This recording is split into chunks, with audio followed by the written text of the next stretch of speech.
ubah regulasi, ubah aturan, dan dijadikan politikus sebuah negara itu ikut maunya Tiongkok. Karena Tiongkok kasih uang banyak ke para politikus, ke partai politik, ke pejabat strategis dan lain sebagainya untuk merusak sistem dan peraturan. Itulah soft power. Jadi kita lanjutkan setelah kita paham bagaimana Sritex dihancurkan pakai sistem, pakai suap. Kita sekarang menjawab kenapa harga barang Tiongkok itu murah. Kita ke teori demand dan supply. Kalau supply banyak, pasti harga turun. Betul? Apalagi diperkuat bahwa demand-nya tidak terlalu tinggi, tapi supply-nya sangat banyak, maka pasti harga akan turun jauh sekali. Di saat selama 5 tahun belakangan, yaitu sekitar 9,5 juta manusia Indonesia dimiskinkan melalui sistem politik, kelas atas turun ke kelas menengah turun ke kelas bawah, membuat barang tertentu seperti kendaraan, rumah, peminatnya menurun atau demand-nya turun. Lalu kita ke mobil sekarang. Perusahaan mobil dan penjual mobil strateginya untuk mendapatkan pelanggan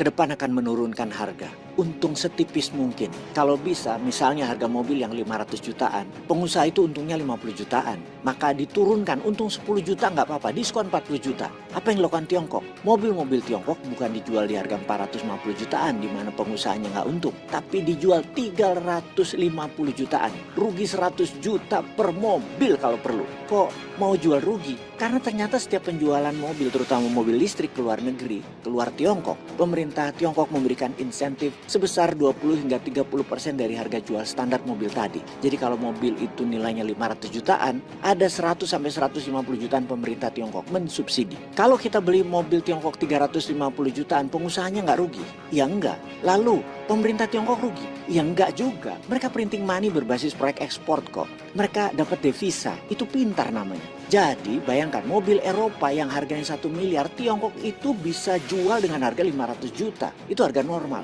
Dengan bantuan subsidi pemerintah, maka pengusaha Tiongkok berani jual mobil 1 miliar tan Eropa dan Amerika tadi dengan harga hanya 400 jutaan.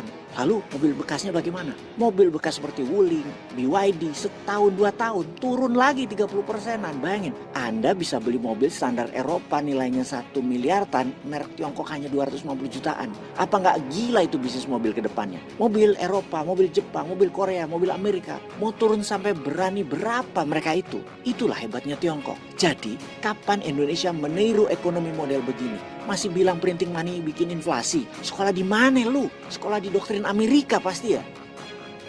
Peace.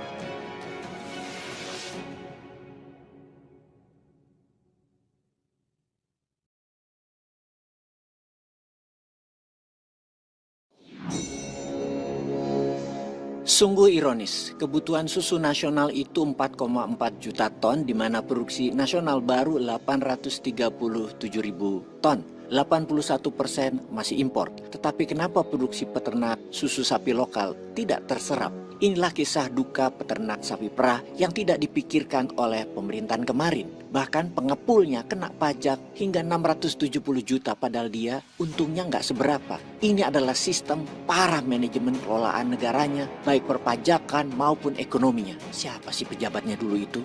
Anda pasti tahu cerita duka itu. Sebuah usaha penampungan susu di Boyolali, UD Pramono, diminta membayar pajak senilai 670 juta. Karena tidak sanggup membayar, Pramono pun memutuskan untuk menutup usahanya. Hal ini berimbas kepada peternak sapi yang kebingungan harus menjual kemana hasil produksi susu sapinya.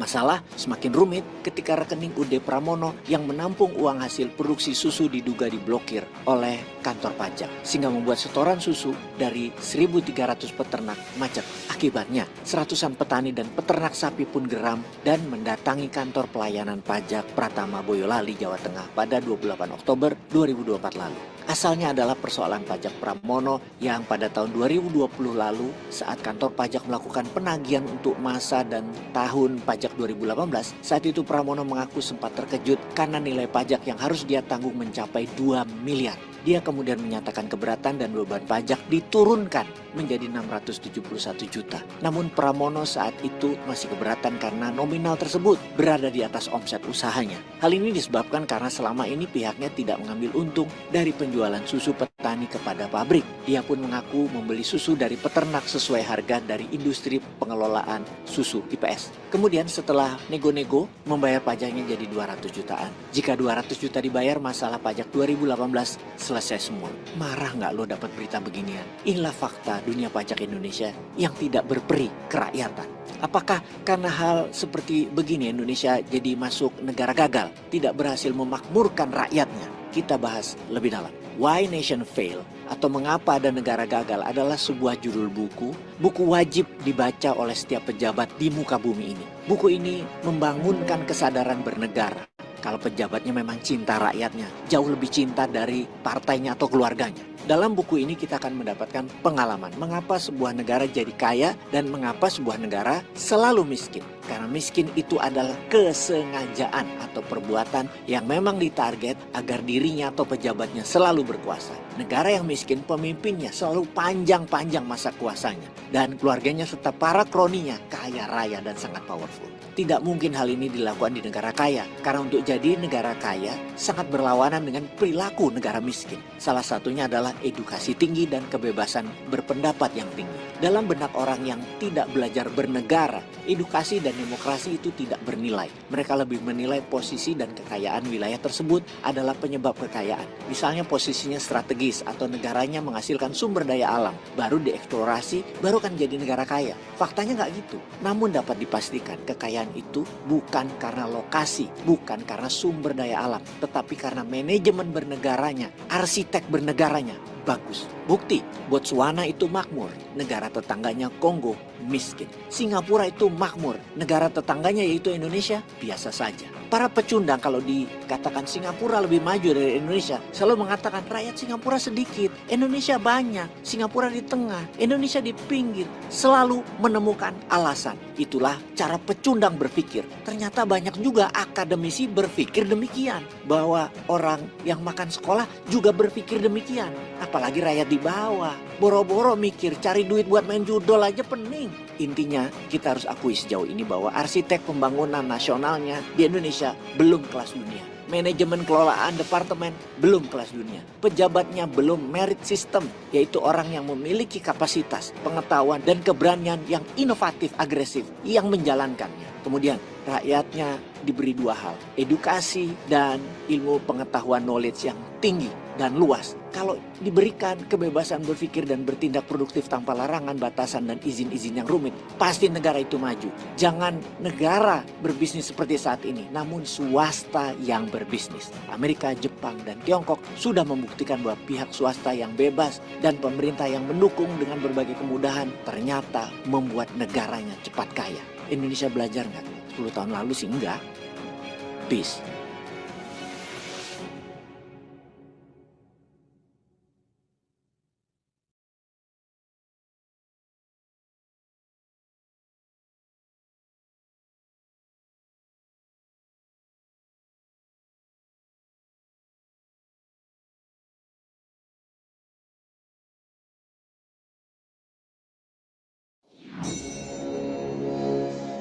Berita mengejutkan dari Trump tentang the All President Man atau Kabinet Kementerian dalam administrasinya Trump menunjuk Elon Musk dan Vivek Ramaswamy. Trump itu bisnis banget, pro pengusaha dan cirinya pengusaha salah satunya adalah meningkatkan sales dan menurunkan biaya sehingga profitnya meningkat. Kabinet Trump berciri dua hal. Kabinetnya yang keluar akan perang dengan Tiongkok dan di dalam akan diefisiensikan. Amerika hanya terdiri dari 15 departemen, sangat efisien. Anggarannya 6,7 triliun dolar. Kalau Indonesia, 48 kementerian dengan anggaran 200 billion dolar atau Indonesia itu hanya 3% anggaran Amerika. Ini sangat langit dan bumi ukuran budget dan efisiensinya. Dalam pelajaran bernegara, kita banyak harus mencontoh hal yang baik dari manapun. Kali ini, belajarnya adalah tentang efisiensi dan growth pertumbuhan ekonomi. Karena pemerintahan yang lama di Konoha, kita sudah melihat sangat tidak efisien, tidak punya grand design, dan yang mengeksekusi semuanya pejabat politik yang terindikasi memanfaatkan jabatannya untuk kekayaan keluarganya dan koleganya, juga melanggengkan kekuasaan politik. Pertama, kita membahas strategi serangan ke luar negeri Trump yang kita bisa lihat dari daftar jajaran nama-nama yang dapat dipastikan kabinet luar negeri Trump anti Tiongkok dan akan sangat agresif menekan Tiongkok. Dari menteri luar negerinya, NSA atau National Security Advisor-nya, hingga pejabat perbatasan atau Chief of Border Control Department, itu kita bisa melihat pilihannya. State Secretary atau orang nomor 3 dalam jajaran Commander of Chief-nya Amerika atau diistilahkan Menteri Luar Negeri di negara lain, kemungkinan adalah Marco Rubio, senator atau anggota DPD kalau di Indonesia, dari Florida, musuh Trump di tahun 2016 di Florida. Namun sejak saat itu mereka menjadi teman dekat dan menjadi pendukung Trump garis keras. Seseorang yang anti dan sangat agresif menentang Tiongkok, menentang Venezuela, dan menentang Iran. Ditunjuknya Rubio adalah pesan keras ke Tiongkok dan Iran. Untuk NSA, Trump memilih Mike Waltz, seorang kongresmen dari Florida, anggota DPR kalau di Indonesia, mantan militer berpangkat kolonel yang sangat anti Tiongkok. Mike Waltz adalah ketua hubungan Amerika-India, di mana menjadikan dirinya ketua NSA adalah pesan buat Tiongkok dan juga pesan buat India bahwa Amerika akan pro-India ke depannya untuk aliansi ekonomi dan geopolitik dunia di belahan selatan Khatulistiwa, yang ini sangat memprihatinkan bagi Indonesia. Kok nggak Indonesia yang dijadikan atau yang dipom-pom oleh Amerika, malah ke India? Ada lagi yang perlu kita perhatikan, yaitu dipilihnya Duta Besar Amerika untuk PBB. Tokoh ini bukan tokoh sembarangan, seorang wanita bernama Elise Stefanik, seorang anggota Kongres dari New York yang mewakili Amerika di PBB, dan orang ini sangat pro-Palestina. Hal ini jelas menunjukkan rencana besar Trump akan pro-rakyat Palestina. Hal seperti ini kita harus belajar. Indonesia harus belajar dengan apa yang Trump lakukan untuk Palestina dan untuk meningkatkan ekonomi negaranya. Jelas dan simpel. Tidak berdrama politik mengangkat pejabat dari politik yang belum tentu berkapasitas bernegaranya. Kemudian diangkatnya Elon Musk dan Vivek Ramaswamy. Ini seru lagi. Ada sebuah departemen baru di Amerika namanya Department of Government Efficiency. Kalau disingkat sama dengan nama kriptonya Elon, Doge. Departemen ini dipimpin dua orang, tech bilioner, yaitu Elon dan Vivek. Tugasnya memotong jalur birokrasi yang rumit dalam kepegawaian dan keputusan pemerintahan, membuang pembiayaan yang berlebihan, dan merestrukturisasi pegawai negeri federal agency. Trump mengatakan Doge ini adalah Manhattan Project of our lifetime, atau proyek luar biasa karena Manhattan Project dulu, yaitu proyek yang mengakhiri Perang Dunia Kedua dengan bom atom dijatuhkan di Hiroshima dan Nagasaki. Inilah bom atom yang akan diledakkan di kepegawaian dan sistem birokrasi Amerika. Doge bekerja sebagai advisory di Gedung Putih dan bekerja sama dengan Kementerian Keuangan juga membedah APBN Amerika yang akan membuat budget Amerika menjadi entrepreneurial style yang setiap uang keluar menghasilkan 2 kali lipat uang masuk. Pertanyaan sekali lagi, mengapa Elon? Karena memang dalam kampanyenya Trump, Elon berkali-kali mengatakan anggaran 6,7 triliun APBN Amerika itu bisa dihemat. Hingga hanya dengan 4,7 triliun dolar saja Amerika bisa menjalankan. Alias yang 2 triliun dihemat dari uang pajak masyarakat. Sehingga pajak korporasi bisa turun, swasta menjadi tumbuh 2 kali lipat dengan cepat. Ini membuat senang swasta. Namun kebijakan ini pasti dibenci pegawai negerinya Amerika. Ciri efisiensi adalah ciri Elon berbisnis. Bayangkan, sewaktu Elon mengambil Twitter, dia memecat 80% karyawan Twitter dan hanya menyisakan 10% orang lama, kemudian ditambah 10% orang baru dipekerjakannya. Yang kita bisa saksikan sekarang, untung besar Twitter atau X.com itu sekarang. Mendapat informasi seperti begini, kebayang kalau pegawai Pemda tinggal 40%. Yang 60% dipecat semua, yang isinya saudaranya mantan bupati lah, keluarga bupati lah, yang gak ada keterampilannya, yang ngabis-ngabisin anggaran itu. Juga pegawai departemen yang gak ada hubungannya dengan pekerjaan utama seperti office boy, supir, penjaga gedung, satpam, sekretaris, resepsionis. Semua dikurangi, semua dirampingkan. APBN yang anggarannya 60% untuk belanja kepegawaian dan fasilitas ditebas separuhnya aja. Wih, pajak turun, swasta terutama UKM sorak gembira. Ya tapi itu masih ngimpi sih sejauh ini. Peace.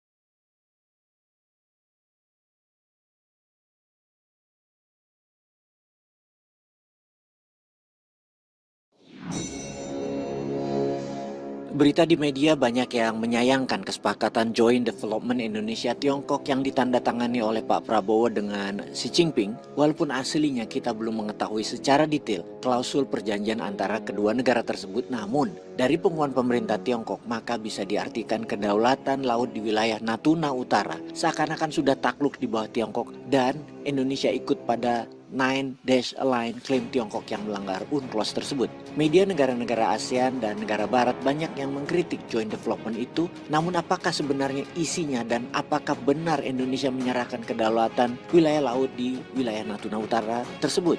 Dulu, di awal Desember 2021, rakyat Indonesia tersentak dengan berita perihal protes dan permintaan Tiongkok agar Indonesia menghentikan eksplorasi migas di Laut Natuna Utara dan protes Tiongkok atas latihan perang bersama TNI AD dan militer Amerika bertajuk Garuda Shield 15 karena Tiongkok memprotes Indonesia mengeksplorasi migas Natuna dengan kontraktor Primer Oil karena Tiongkok mengklaim wilayah yang dieksplorasi tersebut masuk wilayah Laut Cina Selatan milik Tiongkok. Klaim sepihak ini didasarkan pada penetapan garis batas berupa 9 garis putus-putus yang ditetapkan atas dasar wilayah laut tersebut merupakan traditional fishing ground-nya bagi nelayan Tiongkok. Sebuah klaim sepihak yang kalau kita nyatakan itu juga wilayah tradisional fishing ground-nya nelayan Natuna sejak ribuan tahun lalu, itu juga bisa. Ini yang kita memerlukan pemimpin bernyali dalam kondisi seperti begini. Jika dibiarkan klaim sepihak Tiongkok ini akan mencaplok sekitar 83.000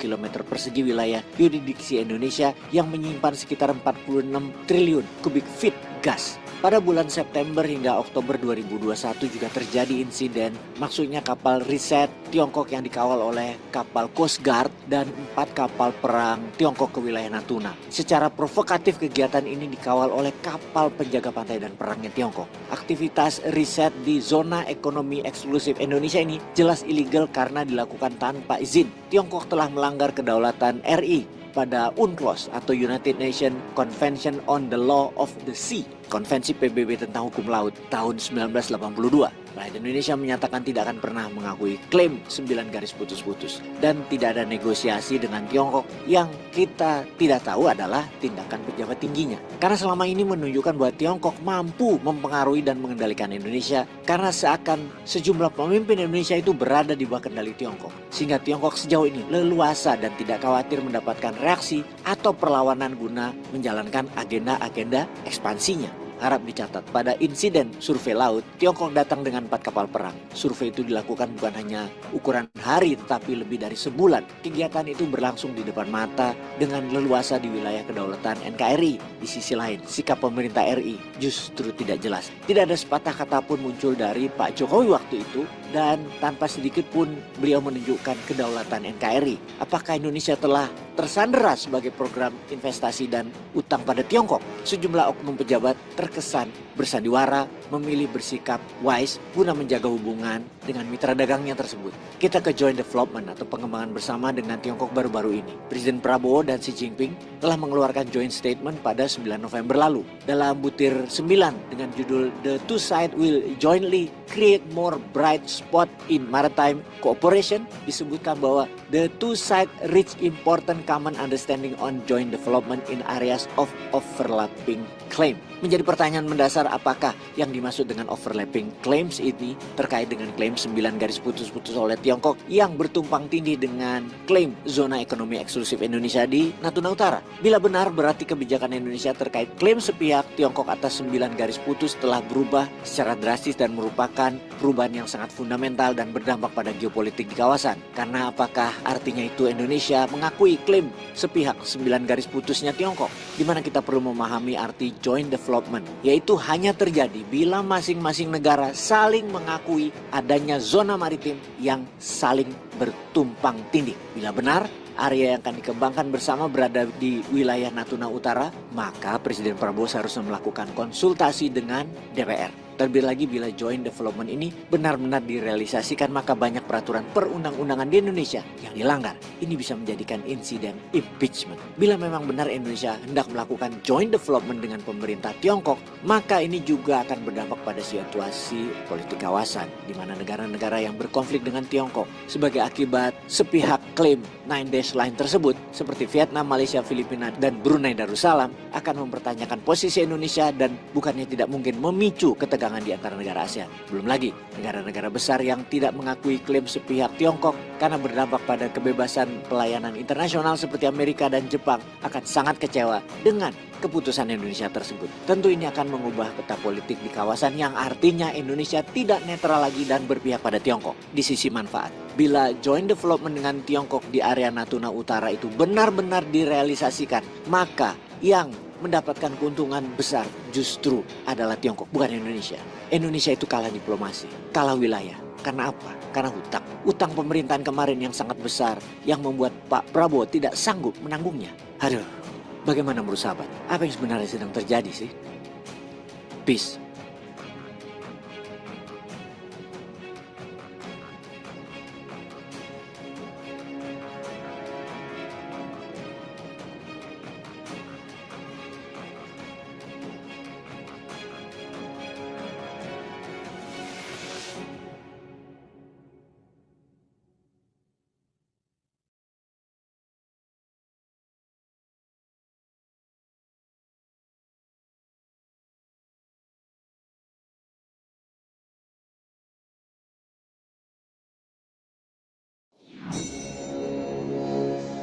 Berita mengejutkan dari Trump tentang the All President Man atau Kabinet Kementerian dalam administrasinya Trump menunjuk Elon Musk dan Vivek Ramaswamy. Trump itu bisnis banget, pro pengusaha, dan cirinya pengusaha salah satunya adalah meningkatkan sales dan menurunkan biaya sehingga profitnya meningkat. Kabinet Trump berciri dua hal. Kabinetnya yang keluar akan perang dengan Tiongkok dan di dalam akan diefisiensikan. Amerika hanya terdiri dari 15 departemen, sangat efisien. Anggarannya 6,7 triliun dolar. Kalau Indonesia, 48 kementerian dengan anggaran 200 billion dolar, atau Indonesia itu hanya 3% anggaran Amerika. Ini sangat langit dan bumi ukuran budget dan efisiensinya. Dalam pelajaran bernegara, kita banyak harus mencontoh hal yang baik dari manapun. Kali ini, belajarnya adalah tentang efisiensi dan growth pertumbuhan ekonomi. Karena pemerintahan yang lama di Konoha, kita sudah melihat sangat tidak efisien, tidak punya grand design, dan yang mengeksekusi semuanya pejabat politik yang terindikasi memanfaatkan jabatannya untuk kekayaan keluarganya dan koleganya, juga melanggengkan kekuasaan politik. Pertama, kita membahas strategi serangan ke luar negeri Trump yang kita bisa lihat dari daftar jajaran nama-nama yang dapat dipastikan kabinet luar negeri Trump anti Tiongkok dan akan sangat agresif menekan Tiongkok.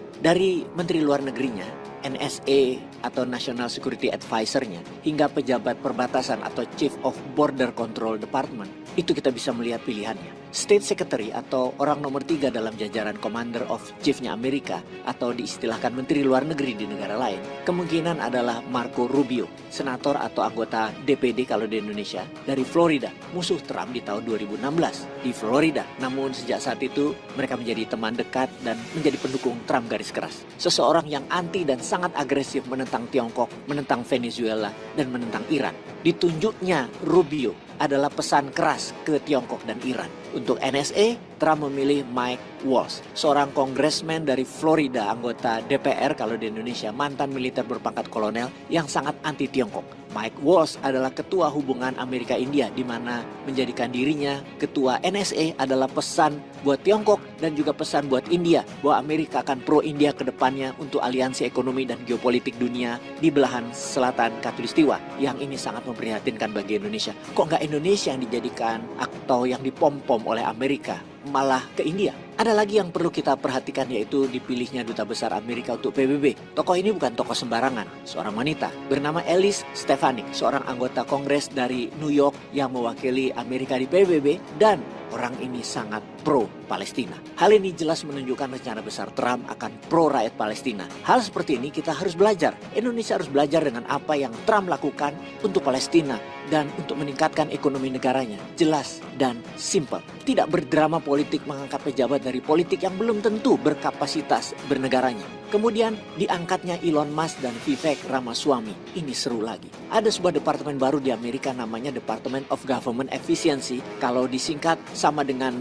nama kriptonya Elon, Doge. Departemen ini dipimpin dua orang, tech bilioner, yaitu Elon dan Vivek. Tugasnya memotong jalur birokrasi yang rumit dalam kepegawaian dan keputusan pemerintahan, membuang pembiayaan yang berlebihan, dan merestrukturisasi pegawai negeri federal agency. Trump mengatakan Doge ini adalah Manhattan Project of our lifetime, atau proyek luar biasa, karena Manhattan Project dulu, yaitu proyek yang mengakhiri Perang Dunia Kedua dengan bom atom dijatuhkan di Hiroshima dan Nagasaki. Inilah bom atom yang akan diledakkan di kepegawaian dan sistem birokrasi Amerika. Dodge bekerja sebagai advisory di Gedung Putih dan bekerja sama dengan Kementerian Keuangan juga membedah APBN Amerika yang akan membuat budget Amerika menjadi entrepreneurial style yang setiap uang keluar menghasilkan 2 kali lipat uang masuk. Pertanyaan sekali lagi, mengapa Elon? Karena memang dalam kampanyenya Trump, Elon berkali-kali mengatakan anggaran 6,7 triliun APBN Amerika itu bisa dihemat. Hingga hanya dengan 4,7 triliun dolar saja Amerika bisa menjalankan. Alias yang 2 triliun dihemat dari uang pajak masyarakat. Sehingga pajak korporasi bisa turun, swasta menjadi tumbuh 2 kali lipat dengan cepat. Ini membuat senang swasta. Namun kebijakan ini pasti dibenci pegawai negerinya Amerika. Ciri efisiensi adalah ciri Elon berbisnis. Bayangkan, sewaktu Elon mengambil Twitter, dia memecat 80% karyawan Twitter dan hanya menyisakan 10% orang lama, kemudian ditambah 10% orang baru dipekerjakannya. Yang kita bisa saksikan sekarang, untung besar Twitter atau X.com itu sekarang. Mendapat informasi seperti begini, kebayang kalau pegawai Pemda tinggal 40%. Yang 60% dipecat semua, yang isinya saudaranya mantan bupati lah, keluarga bupati lah, yang gak ada keterampilannya, yang ngabis-ngabisin anggaran itu. Juga pegawai departemen yang gak ada hubungannya dengan pekerjaan utama seperti office boy, supir, penjaga gedung, satpam, sekretaris, resepsionis. Semua dikurangi, semua dirampingkan. APBN yang anggarannya 60% untuk belanja kepegawaian dan fasilitas ditebas separuhnya aja. Wih, pajak turun, swasta terutama UKM sorak gembira. Ya tapi itu masih ngimpi sih sejauh ini. Peace.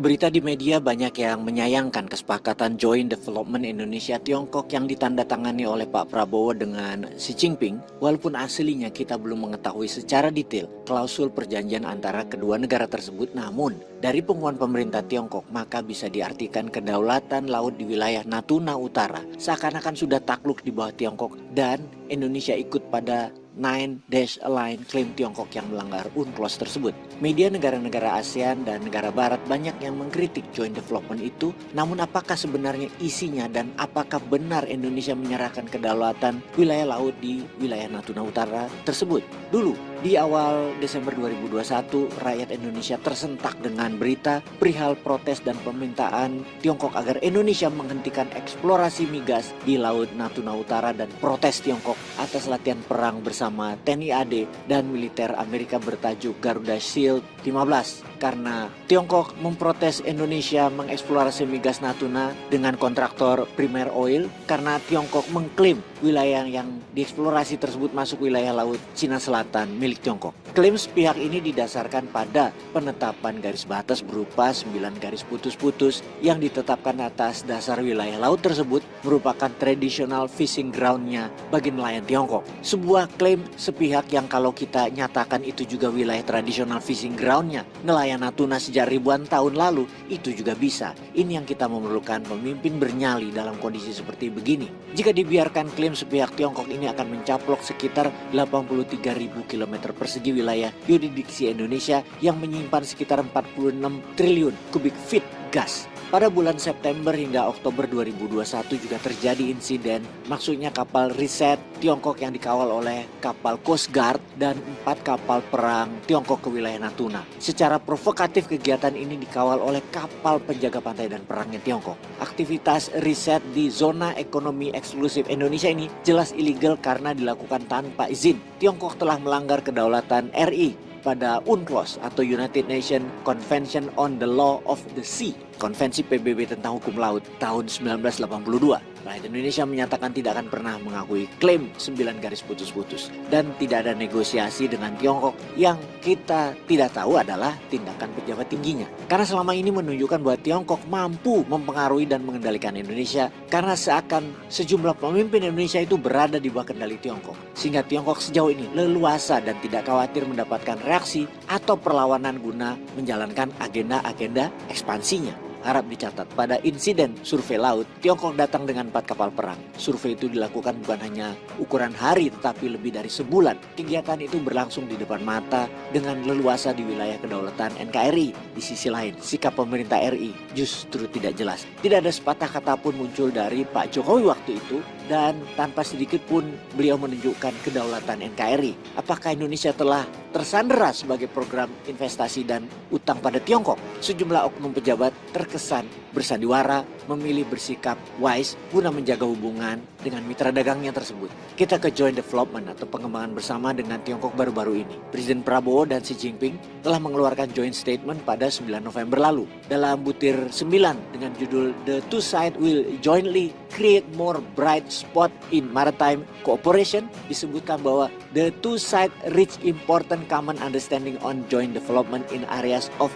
overlapping claim. Menjadi pertanyaan mendasar, apakah yang dimaksud dengan overlapping claims ini terkait dengan klaim 9 garis putus-putus oleh Tiongkok yang bertumpang tindih dengan klaim zona ekonomi eksklusif Indonesia di Natuna Utara. Bila benar, berarti kebijakan Indonesia terkait klaim sepihak Tiongkok atas 9 garis putus telah berubah secara drastis dan merupakan perubahan yang sangat fundamental dan berdampak pada geopolitik di kawasan. Karena apakah artinya itu Indonesia mengakui klaim sepihak 9 garis putusnya Tiongkok? Di mana kita perlu memahami arti joint development, yaitu hanya terjadi bila masing-masing negara saling mengakui adanya zona maritim yang saling bertumpang tindih. Bila benar, area yang akan dikembangkan bersama berada di wilayah Natuna Utara, maka Presiden Prabowo seharusnya melakukan konsultasi dengan DPR. Terlebih lagi bila joint development ini benar-benar direalisasikan, maka banyak peraturan perundang-undangan di Indonesia yang dilanggar. Ini bisa menjadikan insiden impeachment. Bila memang benar Indonesia hendak melakukan joint development dengan pemerintah Tiongkok, maka ini juga akan berdampak pada situasi politik kawasan, di mana negara-negara yang berkonflik dengan Tiongkok sebagai akibat sepihak klaim 9 dash line tersebut, seperti Vietnam, Malaysia, Filipina, dan Brunei Darussalam, akan mempertanyakan posisi Indonesia dan bukannya tidak mungkin memicu ketegangan di antara negara ASEAN. Belum lagi negara-negara besar yang tidak mengakui klaim sepihak Tiongkok karena berdampak pada kebebasan pelayanan internasional seperti Amerika dan Jepang akan sangat kecewa dengan keputusan Indonesia tersebut. Tentu ini akan mengubah peta politik di kawasan yang artinya Indonesia tidak netral lagi dan berpihak pada Tiongkok di sisi manfaat. Bila joint development dengan Tiongkok di area Natuna Utara itu benar-benar direalisasikan, maka yang mendapatkan keuntungan besar justru adalah Tiongkok, bukan Indonesia. Indonesia itu kalah diplomasi, kalah wilayah. Karena apa? Karena hutang. Utang pemerintahan kemarin yang sangat besar yang membuat Pak Prabowo tidak sanggup menanggungnya. Aduh, bagaimana menurut sahabat? Apa yang sebenarnya sedang terjadi sih? Peace.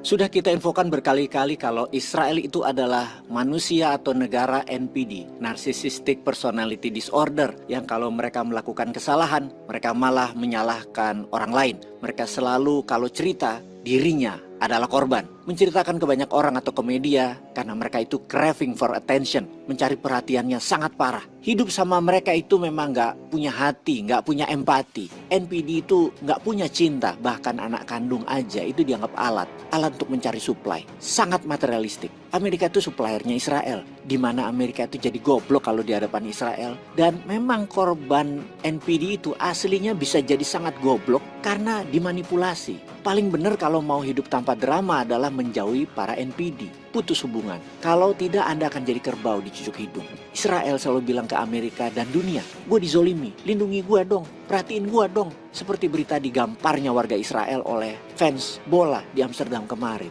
Dalam pernyataan media diinfokan, ratusan penggemar tim sepak bola Israel, Maccabi Tel Aviv, disergap dan diserang di Amsterdam pada Kamis malam saat meninggalkan stadion setelah pertandingan Liga Eropa melawan klub Belanda, Ajax. Ungkap Kedutaan Besar Israel di Amerika di platform media sosial X. Apa benar mereka diserang begitu aja? Lalu media dunia menggaungkan berita yang dibuat oleh Kedutaan Israel itu dengan pernyataan senada. Penggemar tim sepak bola Maccabi Tel Aviv asal Israel diserang di Amsterdam dalam kerusuhan yang berlangsung selama berjam-jam. Ibu kota Belanda tersebut menjadi tuan rumah pertandingan Liga Eropa saat Maccabi Tel Aviv melawan AFC Ajax. Ditambah lagi berita berjudul 10 warga negara terluka dan 2 orang hilang. Papar Menteri Luar Negeri Israel Gideon Sa'ar. Dia menyarankan warga untuk tetap tinggal di hotel mereka. Di tempat lain diberitakan, menjelang pertandingan surat kabar Spanyol melaporkan kelompok pro-Palestina berencana melakukan protes di luar stadion. Dilaporkan selain keamanan reguler Maccabi, agen Mossad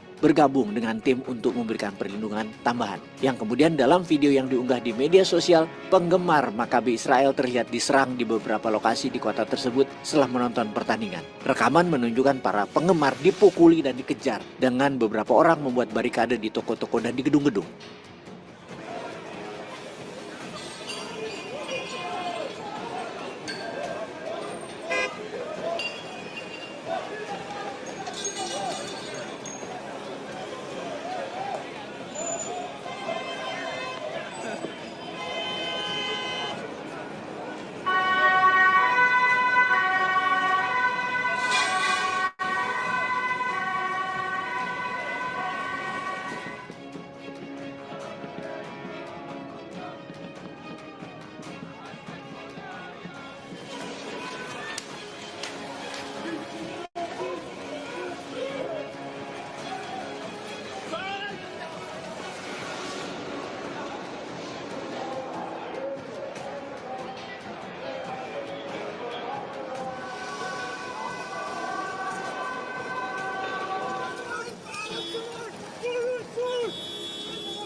Akibatnya, 62 orang ditangkap dalam bentrokan yang pecah usai pertandingan sepak bola Amsterdam Belanda tersebut. Sekitar 5 orang mengalami luka-luka dalam bentrokan ini dan dilarikan ke rumah sakit setempat.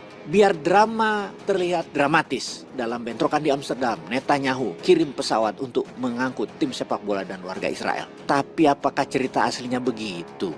Dalam video yang diunggah di X, dilihatkan ada sebuah toko yang menggantung bendera Palestina, di mana fans Maccabi naik ke atas dan merobeknya. Lalu ada satu bendera Palestina lain dirobek juga. Kemudian sambil berjalan ke arah stasiun bawah tanah kereta api di Amsterdam, fans sepak bola tadi menyanyikan lagu bernada provokasi dan bernada politik, yaitu "Biarkan IDF menang" dengan menghancurkan Arab. Itulah puncak kekesalan warga Amsterdam dan sebagian fans Ajax tentunya. Mereka menggunakan topeng hitam mulai menyerang warga Israel tersebut. Mereka banyak yang memakai jubah berbendera Palestina. Namun yang terbanyak adalah aksi spontan warga yang kesal dengan tingkah laku warga Israel merobek dan menghina Palestina. Teriakan warga Belanda sambil menggamparin warga Israel adalah "Free Palestine". Ada 10 warga terdaftar cedera dan 3 warga Israel hilang setelahnya. Bayangkan, setelah tahu penyebabnya adalah memang tukang dramanya yaitu Israel, bolak-balikin berita aslinya, bolak-balikin fakta agar mereka terlihat yang benar dan yang jadi korban, itu sebenarnya ya harus digampar. Jadi moral informasi kali ini adalah, sahabat semua, jangan percaya berita dari media-media karena hanya sepotong dan untuk kepentingan tertentu. Yang kedua, tetaplah semangat untuk Free Palestine. Peace.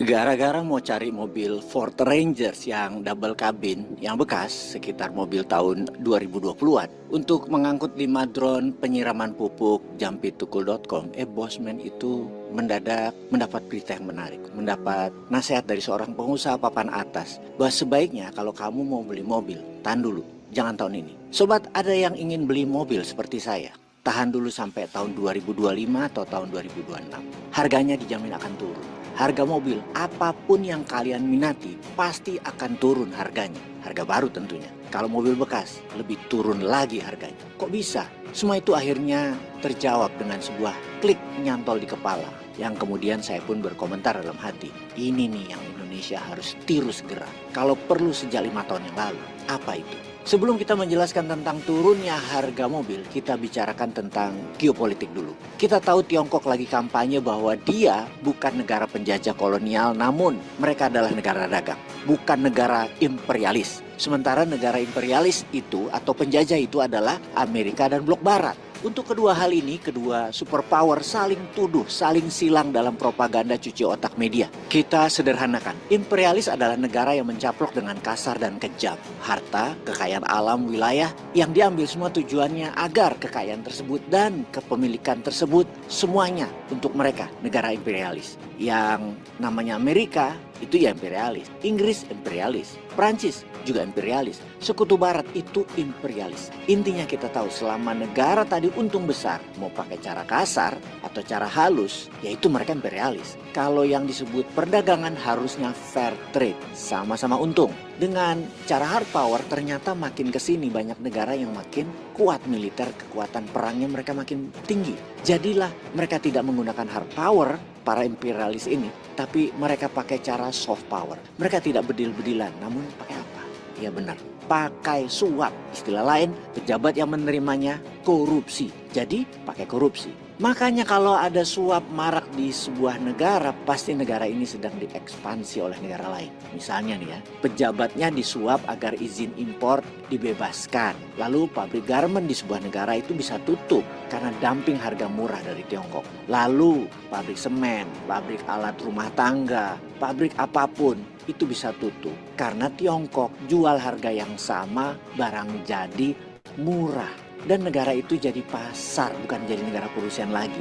Jadi pasarnya Tiongkok. Karena merugi kalau buat barang di negara tersebut. Kalah dengan harga barang jadi dari negeri Tiongkok. Strateginya sekali lagi pakai suap, yaitu untuk mengubah regulasi, ubah aturan, dan dijadikan politikus sebuah negara itu ikut maunya Tiongkok. Karena Tiongkok kasih uang banyak ke para politikus, ke partai politik, ke pejabat strategis, dan lain sebagainya. Untuk merusak sistem dan peraturan. Itulah soft power. Jadi kita lanjutkan setelah kita paham bagaimana Sritex dihancurkan pakai sistem, pakai suap. Kita sekarang menjawab kenapa harga barang Tiongkok itu murah. Kita ke teori demand dan supply. Kalau supply banyak, pasti harga turun. Betul? Apalagi diperkuat bahwa demand-nya tidak terlalu tinggi, tapi supply-nya sangat banyak, maka pasti harga akan turun jauh sekali. Di saat selama 5 tahun belakangan, yaitu sekitar 9,5 juta manusia Indonesia dimiskinkan melalui sistem politik, kelas atas turun ke kelas menengah turun ke kelas bawah, membuat barang tertentu seperti kendaraan, rumah, peminatnya menurun atau demand-nya turun. Lalu kita ke mobil sekarang. Perusahaan mobil dan penjual mobil strateginya untuk mendapatkan pelanggan ke depan akan menurunkan harga. Untung setipis mungkin. Kalau bisa misalnya harga mobil yang 500 jutaan, pengusaha itu untungnya 50 jutaan. Maka diturunkan untung 10 juta nggak apa-apa, diskon 40 juta. Apa yang dilakukan Tiongkok? Mobil-mobil Tiongkok bukan dijual di harga 450 jutaan di mana pengusahanya nggak untung. Tapi dijual 350 jutaan. Rugi 100 juta per mobil kalau perlu. Kok mau jual rugi? Karena ternyata setiap penjualan mobil, terutama mobil listrik ke luar negeri, keluar Tiongkok, pemerintah Tiongkok memberikan insentif sebesar 20 hingga 30% dari harga jual standar mobil tadi. Jadi kalau mobil itu nilainya 500 jutaan, ada 100 sampai 150 jutaan pemerintah Tiongkok mensubsidi. Kalau kita beli mobil Tiongkok 350 jutaan, pengusahanya nggak rugi? Ya enggak. Lalu pemerintah Tiongkok rugi? Ya enggak juga. Mereka printing money berbasis proyek ekspor kok. Mereka dapat devisa, itu pintar namanya. Jadi bayangkan mobil Eropa yang harganya 1 miliar, Tiongkok itu bisa jual dengan harga 500 juta. Itu harga normal. Dengan bantuan subsidi pemerintah, maka pengusaha Tiongkok berani jual mobil 1 miliar tan Eropa dan Amerika tadi dengan harga hanya 400 jutaan. Lalu mobil bekasnya bagaimana? Mobil bekas seperti Wuling, BYD setahun 2 tahun turun lagi 30%-an. Bayangin, Anda bisa beli mobil standar Eropa nilainya 1 miliar tan, merek Tiongkok hanya 250 jutaan. Apa nggak gila itu bisnis mobil ke depannya? Mobil Eropa, mobil Jepang, mobil Korea, mobil Amerika mau turun sampai berani berapa mereka itu? Itulah hebatnya Tiongkok. Jadi kapan Indonesia meniru ekonomi model begini? Masih bilang printing money bikin inflasi. Sekolah di mana lu? Sekolah di doktrin Amerika pasti ya. Peace.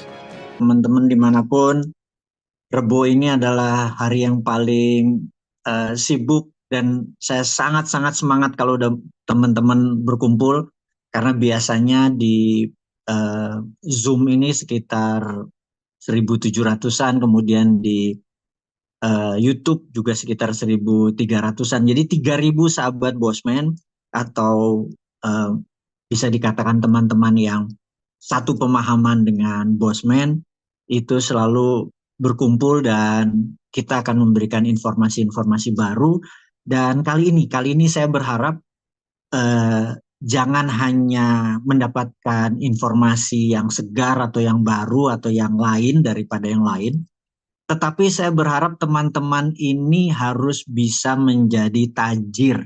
Itu yang saya berharap, bahwa bukannya kita ngumpul cuma dapat informasi-informasi tapi kita nggak lebih kaya. Kenapa kata-kata kaya itu penting? Karena saya nggak ingin teman-teman ini adalah bagian dari yang rezim kemarin membuat jadi miskin. Karena kita tahu bahwa kemiskinan itu selalu sistemik atau diciptakan. Tapi kalau kekayaan adalah man-made, kita sendiri yang buat, man-made, gitu ya. Sekali lagi, kemiskinan itu selalu sistemik. Contoh sistemik ini begini, contoh biar teman-teman terupdate. Di dunia ini, di belahan dunia manapun, manusia yang memiliki jaminan itu tidak lebih dari 7% populasi. Maksudnya dari 100% orang di dunia ini yang punya aset untuk dijaminkan ke bank atau lembaga keuangan itu hanya 7%, alias yang 93% ini tidak punya jaminan. Karena itu mereka nggak bisa minjem. Tapi yang 93% ini naruh uangnya di bank, hanya bisa dipinjemin uang itu ke 7%, alias ini memang orang kaya menciptakan sebuah sistem agar dia nambah kaya dari uang-uang kita yang 93% yang nggak punya jaminan. Karena itu kaya itu man-made. Tapi miskin itu sistem. Jadi yang 97% dibuat miskin, dibuat nggak bisa minjem, uangnya malah dipakai kita. Kita cuma dikasih bunga 5%, 7% deposito gitu ya. Terus yang tajir ya 7% ini. Nah, itu yang kita bilang kemiskinan itu sistemik gitu ya. Tapi kekayaan itu man-made gitu ya. Jadi saya ingin teman-teman semua secara sadar bisa buat uang. Karena jangan pernah berharap dengan kata-kata mudah-mudahan Pak Prabowo bisa membuat saya kaya. Mudah-mudahan Anies bisa membuat saya kaya. Maaf teman-teman, Anda salah kalau kayak gitu. Ubah mindset seperti itu. Bahwa kaya itu Anda yang menentukan. Tapi miskin, salahkan pejabat. Salahkan sistem. Boleh, karena kemiskinan itu sekali lagi memang man-made gitu ya. Jadi di 2019 sampai 2024 ada 9 juta orang miskin baru yang tadi kaya menjadi miskin, jadi kelas menengah, jadi kelas bawah. Itu memang sistem supaya Anda nggak bisa apa-apa kecuali terima bansos. Ini yang kita bilang sistem. Ya, sekali lagi, kita nggak mau jadi korban. Kita mau menjadi orang yang berdaulat. Itu di awal diskusi ini biar teman-teman semangat bahwa bukan sekedar informasi yang didapat bersama Bosman, tetapi juga dapat peluang. Contoh lagi. Hari ini kita bersama-sama dengan BGN, Badan Gizi Nasional. Informasi ini menarik, dari Badan Gizi Nasional itu adalah lembaga yang Pak Prabowo memang wanti-wanti bahwa gizi makan sehat anak SD dulu ya, tahun ini SD dulu, itu adalah wajib, di mana kalau hardware anak-anak itu sehat, proteinnya cukup, kalorinya cukup, maka pelajaran di sekolah, edukasi, knowledge itu akan menjadi bekal dia berikutnya. Tapi kalau infrastruktur kepala tidak tidak sehat, tidak bergizi, dikasih ilmu apapun yang nggak bisa dijalanin, orang kita stunting, kurang gizi gitu ya. Jadi bagi Pak Prabowo, dia sangat serius untuk membuat Badan Gizi Nasional ini sebuah lembaga yang memang ditaruh di depan dan dia fokuskan. Anggarannya 71 triliun, dan ini yang ada yang menariknya. Dia akan menciptakan 3.000 lebih tempat makan, dan kebanyakan di kodim gitu ya. Yang jelas harus 100% produk lokal. Nah, ini yang mau diumumkan sama Bosman. Jadi ternyata celemek aja untuk si kokinya, sutilnya itu akan dikasih ke UKM. Nah, teman-teman tahu bahwa bagi teman-teman yang punya bisnis apapun atau belum punya bisnis tapi ngelihat peluang ini, mereka atau Badan Gizi Nasional ini akan mengambil peruk-peruk tadi. Dan kalau Anda tidak punya pembiayaan, maka Santara, perusahaan Bosman yang selama rejim kemarin dikunci, sekarang sudah dibuka lagi, alhamdulillah. Ya, itulah kalau kita bersama dengan power, kemudahan-kemudahan ini terjadi. Santara adalah perusahaan urun dana terbesar, founder atau pertama kali menjadi perhatian buat negara. Kita dikasih prioritas bagi teman-teman yang punya bisnis apapun tadi, buat dandang, buat rantang, buat cobek, buat apa segala macam, untuk pembiayaan untuk Badan Gizi Nasional, dan nanti kontraknya pun nanti akan dibantu. Jadi mungkin bersabar ya, mungkin bulan depan akan lebih clear. Jadi siapa aja yang berminat nanti tolong list potensi produknya sama Mbak Nadine. Terus juga nanti kalau pembiayaannya ini. Nah, pasar sekunder ada yang nanya mungkin bulan Januari, karena kita hanya nurut apa perintah OJK saat ini. Kita manut aja. Yang jelas kita sudah dipush untuk selama 100 hari punya programnya. Salah satunya adalah pembiayaan UKM. Jadi nanti mungkin kita akan launching bersama dengan Ketua Komisi 11, mungkin Pak Misbakun, bersama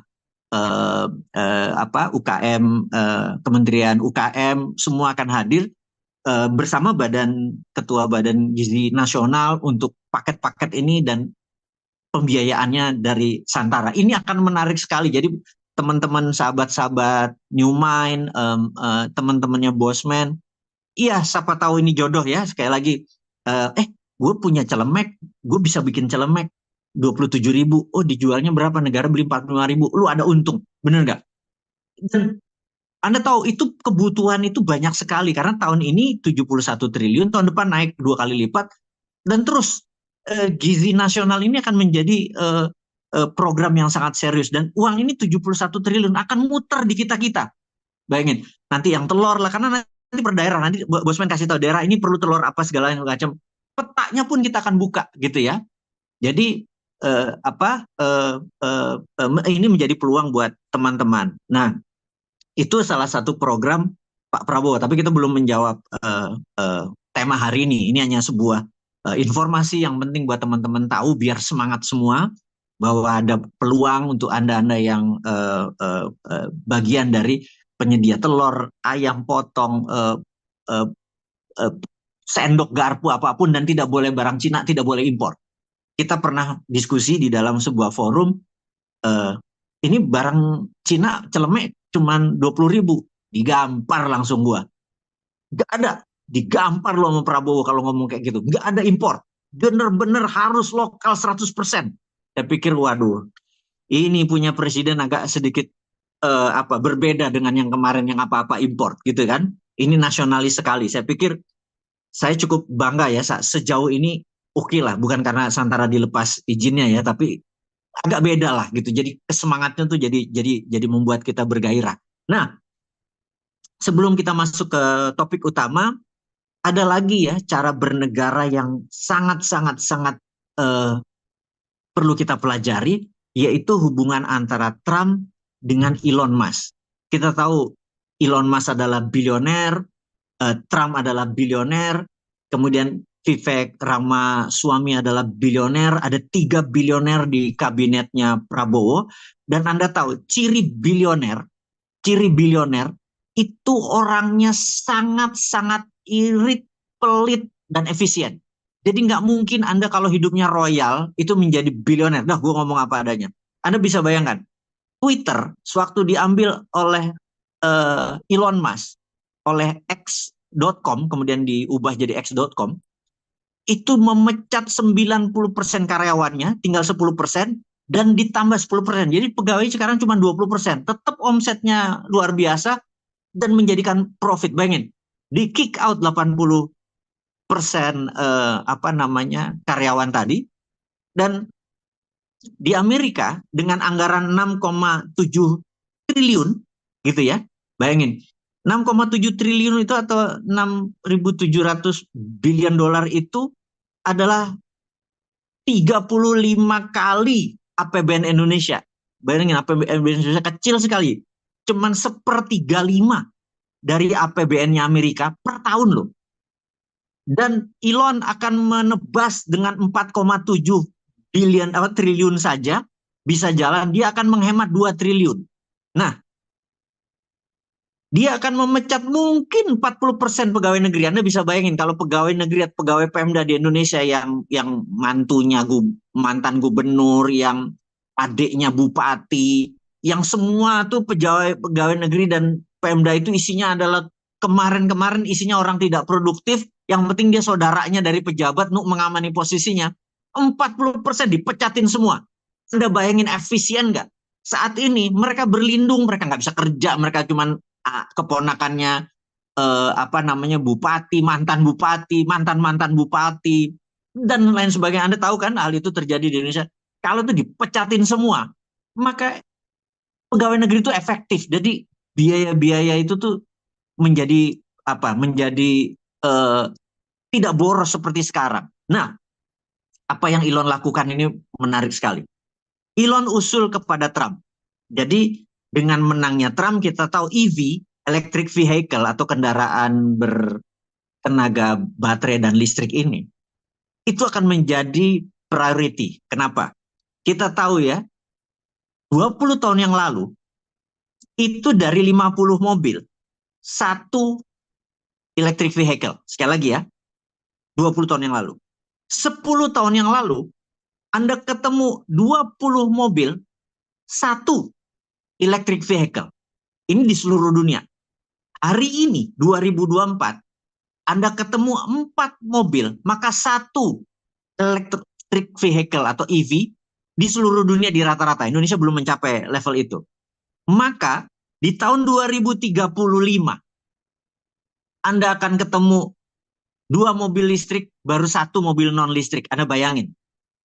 Jadi electric vehicle ini akan menjadi menguasai pasar. Dan yang menariknya begini, yang menariknya. Karena itu, Trump yang mengatakan hutang pemerintah Amerika itu 35 triliun dolar. Hutangnya ya. Dia akan menebas menjadi 17 triliun dolar. Dia akan bayarkan 18 triliun dolar. Selama 4 tahun kabinetnya nanti dia berkuasa. Apa yang dilakukan oleh Trump? Yang dilakukan oleh Trump, ini saran Elon, adalah mereka adalah sebuah negara yang menghasilkan minyak, salah satu cadangan minyak yang terbesar di dunia. Salah satu negara. Jadi setelah Venezuela, Arab Saudi, Amerika mempunyai cadangan minyak. Anda ingat ya, tahun 2022 minyak itu rata-rata harganya $90 per barel. Tahun 2023 harganya $80 rata-rata per barel. Sekarang tahun 2024 rata-rata $70. Maka diduga 2025-2026 turun ke $60, turun ke $50. Ini Saudi teriak-teriak sekarang. Karena dia punya proyek banyak sekali properti, banyak sekali yang memerlukan minyak dengan harga tinggi. Apa yang dilakukan oleh Trump? Dia akan memproduksi minyak. Saat ini gede-gedean. Dan dia akan menjual minyak di harga 60-an. Semua orang akan beli minyaknya Amerika. Dan ini akan membuat, karena dia bilang, nggak sampai 10 tahun lagi orang nggak butuh minyak. Sementara kita punya stoknya banyak. Dia akan push jualan minyak. Dan ini akan membuat harga BBM itu turun. Gitu ya. Ini berita baik buat dunia, terutama buat Indonesia yang negaranya pengimpor murni BBM atau crude oil.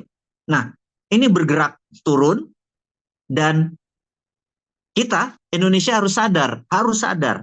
Dan ini yang menariknya. Kemarin ada Hashim ikut COP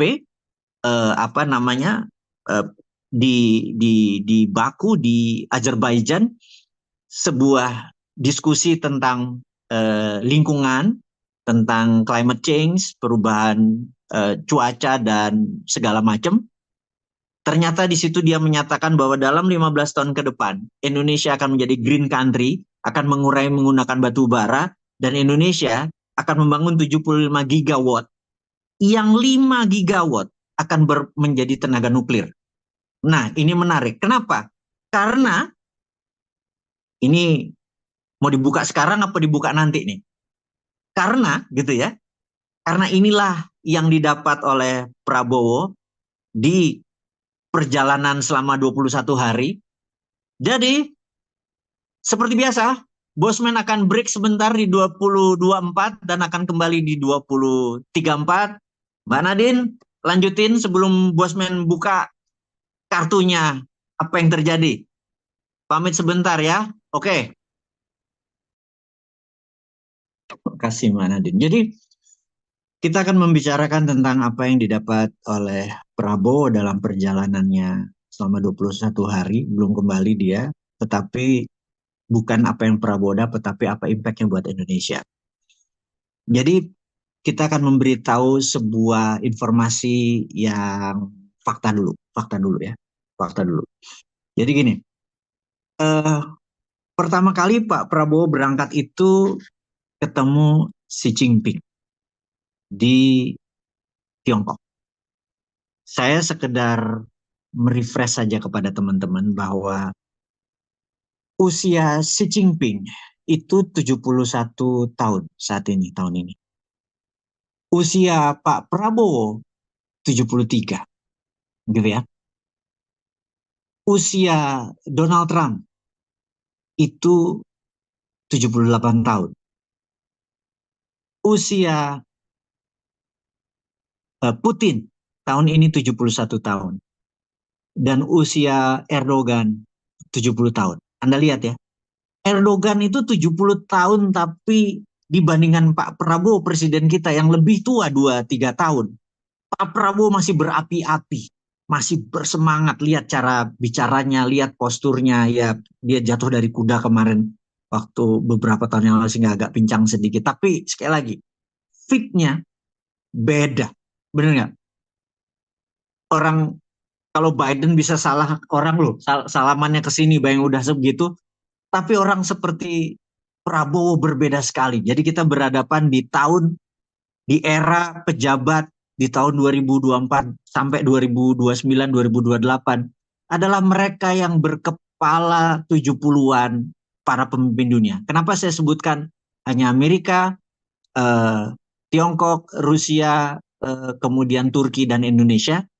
Karena kelima negara inilah game changing ke depannya, gitu ya. Dan kita tahu sekarang ambisi Xi Jinping berbeda dengan pendahulunya, Jiang Zemin dan sampai Deng Xiaoping yang membangun Tiongkok dengan demikian powerful. Kemudian Xi Jinping membangun dengan otoritarian, gitu ya. Dan keotoriteran dia inilah yang membuat sedikit decline, bahkan ada yang bilang bahwa ekonominya Tiongkok ini decline, tapi Tiongkok saat ini berusaha ingin menjadi raja dunia. Jadi kalau mau cetung pendiri, Deng Xiaoping pembangun, yang manen Xi Jinping dengan rencana besarnya. Nah, rencana besar Xi Jinping ini membuat 5 negara, yaitu Indonesia, Thailand, Malaysia, Brunei, dan Filipina. Oh, satu lagi, bukan Thailand saja, tapi Vietnam, itu kita rebutan Laut Cina Selatan, atau Indonesia sekarang menyebutnya Laut Natuna Utara, demi melawan Laut Cina Selatan. Karena South China Sea atau Laut Cina Selatan itu adalah klaimnya Tiongkok. Jadi Tiongkok itu mengklaim namanya Nine Dash Line. Jadi 9 garis putus-putus, Laut Cina Selatan itu diputus-putus-putus 9 wilayah memenuhi 5 negara ini. Dia itu mengambil wilayah Indonesia seluas 83.000 kilometer persegi di zona eksklusif ekonominya Indonesia. Yang wilayah itu mengandung 46 triliun kubik feet gas. Kita belum bicara BBM atau crude oil. Dan Nine Dash Line itu di 5 negara diambil. Dan Cina melawan UNCLOS atau United Nations on the Law of the Sea. Gitu ya. Nah, ini overlapping. Dia ngeklaim ke sini, kita ngeklaim ke sana. Overlapping di 5 negara. Tapi Tiongkok nggak peduli. Tiongkok ngirim Coast Guard-nya, Tiongkok ngirim kapal perangnya. untuk mengusir wilayah ini. Jadi Tiongkok itu untuk menghidupi 1,4 miliar penduduknya salah satu perlu makanan, dan makanan itu dia rampok dari Laut Natuna Utara. Klaimnya dia adalah itu adalah tradisional fishing groundnya orang Tiongkok. Dan ini kurang ajar. Karena selama ribuan tahun itu juga tradisional fishing groundnya nelayan Indonesia, nelayan Natuna gitu ya. Dia main klaim-klaim aja. Nah, ini ada hal yang mudah-mudahan Pak Prabowo tidak alfa. Karena mendadak kemarin Indonesia menandatangani joint development gitu ya. Joint development ini diumumkannya adalah agree terhadap Nine Dash Line, kesannya. Kita sampai bilang loh, Pak Prabowo menyetujui batas lautnya yang di Nine Dash Line. Itu bisa melanggar undang-undang. Bisa diimpeach dia kalau kayak gitu. Tapi nggak begitu ya, ceritanya nggak begitu. Tapi itulah klaim Tiongkok. Rupanya Tiongkok ini agak bajingan juga. Dia menganggap, dia memprovok supaya kita ribut sama negara ASEAN.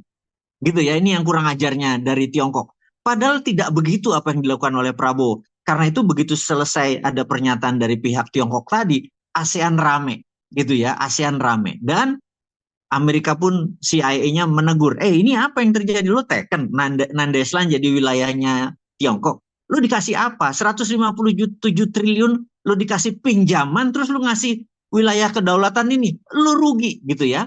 Nah, tapi rupanya penjelasan ini membuat Pak Prabowo beberapa kali berbicara dengan para menteri dan menterinya memberikan kabar-kabar itu. Dia tuh udah nggak sabar ingin menceritakan, nggak gitu ya kepada bangsa Indonesia. Jadi dia dalam perjalanan ke 5 negara ini 21 hari ini dia gelisah sekali karena pengen menjelaskan ini ke publik bahwa gue nggak ngelanggar UNCLOS gitu ya. Gue tetap NKRI dan gue nggak setuju sama Nine Dash Line-nya Tiongkok. Tapi kita butuh Tiongkok. Itulah pintarnya bernegara Tiongkok. Jadi Tiongkok itu menekan kita dengan, ini gue kasih pinjem tapi Nine Dash Line gue dapat gitu ya. Terus kapal nelayan lu minggir. Itu strategi Tiongkok. Dan kita harus lawan seperti begini. Kalau pemerintahan yang lama, parah. Waduh, ini cerita yang kemarin ya, parah sekali. Satu, nggak ngerti bernegara, dua, nggak ngerti politik, ya jangan-jangan jadi budaknya. Saya nggak tahu juga, ini gue nggak mau, sekali lagi, gue nggak mau terlalu memprovok. Bayangin, kalau kapal angkatan laut, sebuah negara, katakanlah kapal angkatan lautnya Australia lagi jalan gitu ya, mereka lower the flag, bendera-bendera itu turun tanda respect gitu ya. Kapal Amerika lewat dari armada ketujuh, itu lower the flag. Kalau kapal perangnya Tiongkok lewat perairan Indonesia, nggak pernah lower the flag. Karena dia juga nggak berani sama gue. Itu kurang ajar tuh, kalau gue roket itu kapal. Bener nggak? Ya, tapi yang dulu kan nggak punya nyali. Apa-apa minta kakak tertua gitu, yang dulu lah. Yang ini kali ini berbeda. Kita harus punya kedaulatan. Karena itu pulang, kita owe an explanation, atau Pak Prabowo mempunyai hutang untuk menjelaskan apa yang terjadi dengan dealnya dia dengan Tiongkok. Kemudian di Amerika dia berbicara sama two party, satu dengan pihak yang Donald Trump, yang kedua adalah dengan Biden. Nah, dengan Biden ini nggak terlalu menarik karena Biden ini kayaknya adalah orang Partai Demokrat ini memang bawaannya pengen perang. Bayangin di ujung-ujung jabatan kan harusnya dia nggak ngambil keputusan. Gue jadi inget Mulyono kalau kayak gini. Dia ngambil keputusan bahwa mengizinkan Ukraina untuk menyerang pakai nuklir ke Rusia. Gila ini Biden ini. Sebelum masa jabatannya terakhir di Januari nanti, sertijab setelah terima jabatan, ini mau nyikat Rusia. Sementara dunia, apalagi Pak Prabowo bilang stop the war, stop gitu ya waktu kemarin di G20 untuk tidak udah stopin perang, dan itu mendapat aplaus dari 20 anggota G20 bahwa stop perang.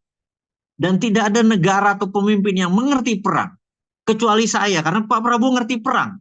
Dia pernah merasakan banyak perang, Timur Timur dan lain sebagainya. Dan perang itu nggak ada yang untung gitu.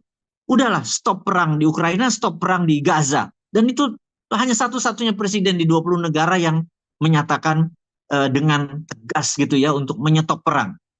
Tapi Biden ini malah ngajak perang, itu yang kurang ngajarnya itu Partai Demokrat itu. Nah, jadi kita lanjutkan waktu berbicara dengan pihak Amerika, Pak Prabowo minta foreign direct investment masuk ke Indonesia. Dan rupanya ini dapat bocoran waktu bertemu dengan CIA. CIA membuka seluruh orang-orang yang punya masalah korupsi, pejabat-pejabatnya, itu udah di tangan Prabowo sekarang. Gua rasa itu pantatnya pejabat-pejabat sekarang sudah pada gelisah semua, udah duduk di kursi panas. Karena dibuka datanya sama CIA.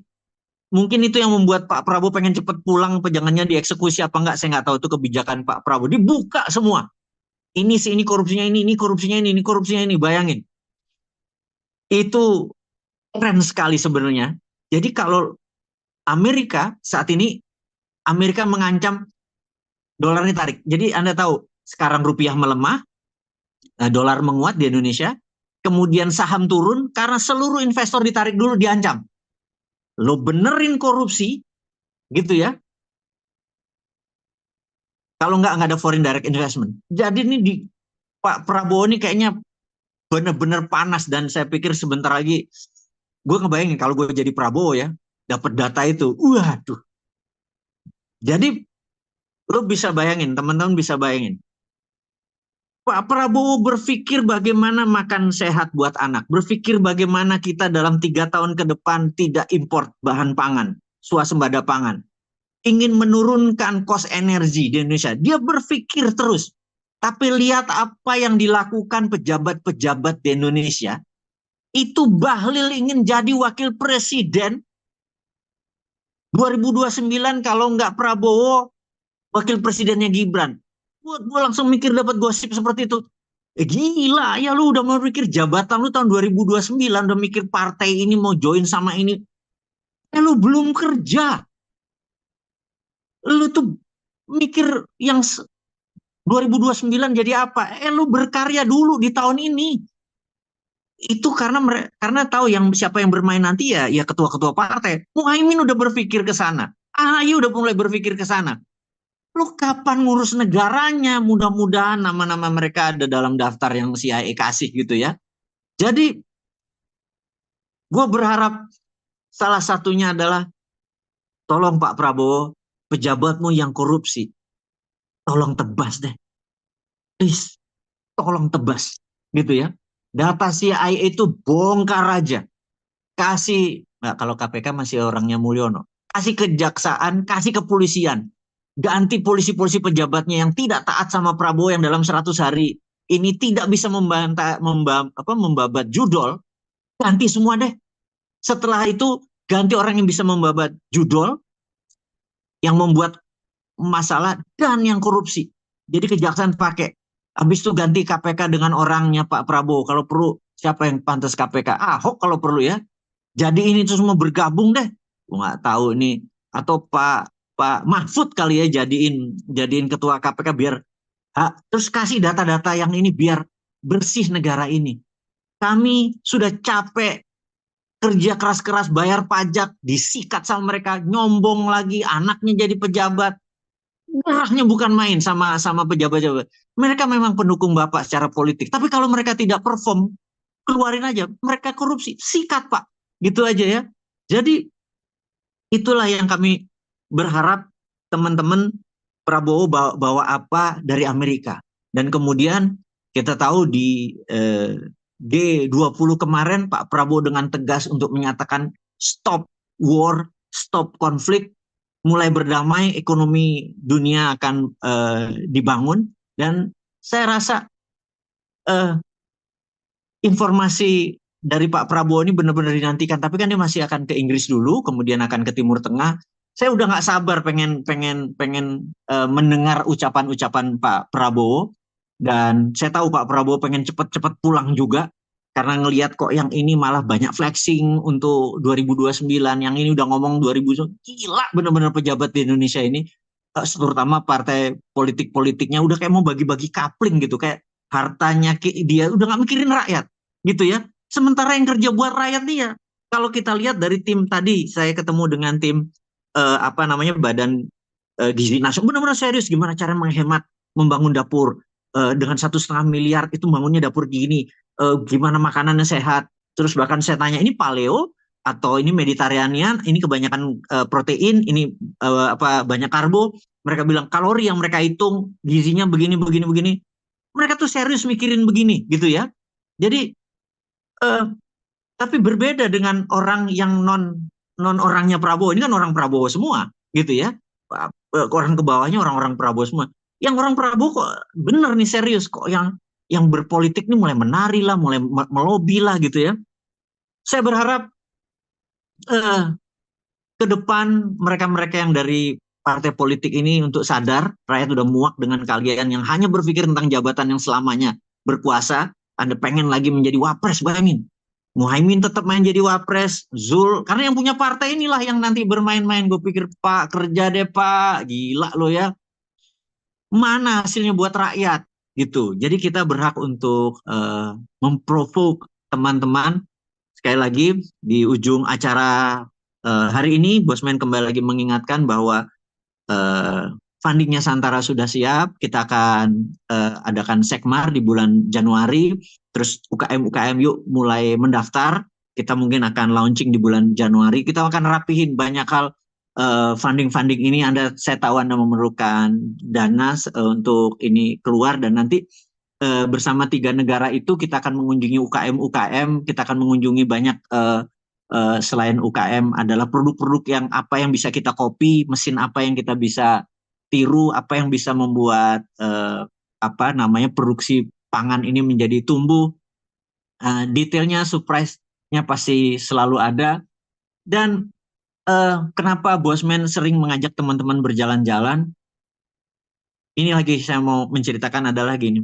Ini ada hadis Rasulullah bahwa kalau ingin tahu karakter seseorang, pergilah jalan menginap dalam beberapa waktu supaya tahu karakternya. Nah, bagi Bosman, sesuatu itu bukan what atau apa. Misalnya apa itu adalah dagang kacang, sawah, ini itu apa. Tapi bagi Bosman adalah who. Siapa itu lebih penting daripada apa, gitu ya. Who you know is more important than what you know. Jadi siapa yang kamu kenal itu lebih penting daripada apa yang kamu tahu. Jadi saya tahu sendiri, saya tuh sangat ingin punya banyak sahabat, dan sahabat itu harus kulino atau ndulin atau temen atau ngobrol, dengkul ketemu dengkul, ngakak, tahu karakter kita, tahu sifat kita, bukan hanya sekedar ngomong lewat udara seperti begini. Banyak kisah-kisah yang saya ingin dengar dari teman-teman semua. Saya ingin belajar dari teman-teman semua dengan kita 5 hari, 7 hari bersama-sama melihat sesuatu. Karena kalau di Indonesia kita udah tahu banyak hal, tetapi kalau kita ke sebuah negara, saya kenalkan, saya lihatkan, terus Anda juga banyak sharing. Saya pikir kita akan menjadi saudara atau menjadi sahabat, sehingga eh, teman kita bertambah, saudara kita bertambah. Itulah yang Bosman berharap kita bisa bersama-sama. Dan di tengah-tengah itu selalu ada surprise. Saya mau pengen salah satu wakil menteri kita ketemu di negara ini karena pas dalam posisi jadwalnya. Atau pada saat kita lagi share, saya bisa private call ke mereka, menteri ini atau wakil menteri ini, untuk saya bertanya. Dan karena private ya, misalnya berapa orang, udah kita videoin, tanya jawab sama mereka aja lewat video. Dan itu kan menjadi sangat personal sekali. Teman-teman ini bertanya, Anda mau tanya ke menteri A, menteri B, yang ada hubungannya dengan bisnis Anda, atau ada informasi-informasi penting lainnya, kita akan berbagi. Itu salah satu pentingnya kita bersama-sama. Teman-teman, informasi Bosman tentang Pak Prabowo, tentang Elon Musk, tentang joint development, sampai di sini dulu. Selalu semangat, salam sehat, dan sampai ketemu di lain kesempatan. Reboan, mohon pamit. Wassalamualaikum warahmatullahi wabarakatuh.